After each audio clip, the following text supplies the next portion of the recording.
Let's tend to this now. The Democratic Alliance has escalated political tensions within the Government of National Unity.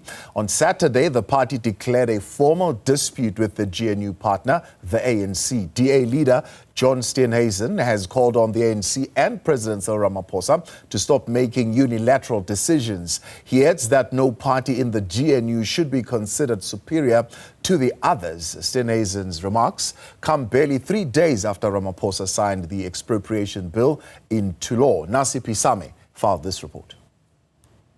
The Democratic Alliance's declaration of a dispute points to frustration over the ANC's actions.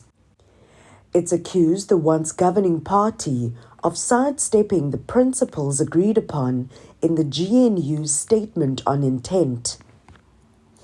DA leader John Steenhuisen says bypassing these principles threaten the balance and unity of the coalition government.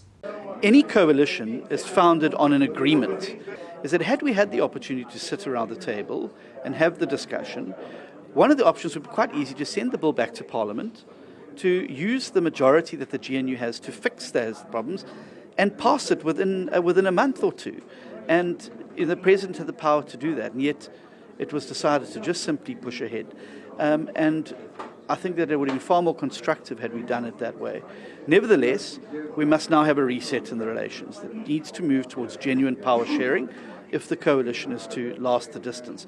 The Expropriation Act, which the President signed into law last Thursday, allows for the expropriation of land or property in the public interest, provided that fair compensation is given to the landowners. The DA is moving ahead with its plan to challenge the act in court. There are several issues within the Act that they believe is unconstitutional. We will now, from our side, take this to court. We have instructed our legal team to draft the papers that is required for us challenging this in court. The Democratic Alliance firmly believes that this is an attack on the constitutional rights of all South Africans, and we will do everything in our power to stop the implementation of this Act. The Democratic Alliance is also insisting on having sufficient consensus within the GNU on the NHI issue. That's also one of the aspects that was addressed in the letter that the Democratic Alliance's leader, John Steenhuisen, wrote to President Ramaphosa yesterday.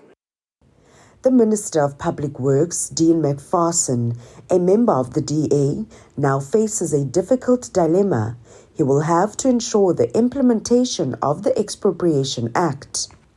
On the 5th of December, I provided the President with a comprehensive legal opinion by one of South Africa's foremost senior counsels in public law, which outlined a fatal constitutional problem with the then bill.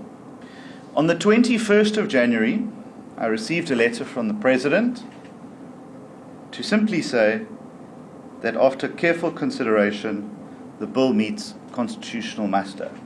I am in government at the behest of my party, the Democratic Alliance, and I'm here to serve the interests of my party and the 3.5 million voters that sent us into government, and to serve the broader interests of the public.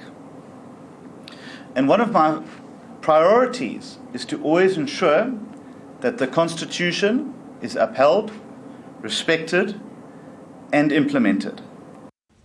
The GNU cabinet is expected to meet later this week. It'll be the first time the parties will gather in the same room since the President assented to the Expropriation Act. For Newzroom Afrika on Channel 405, I'm Nasiphi in Cape Town.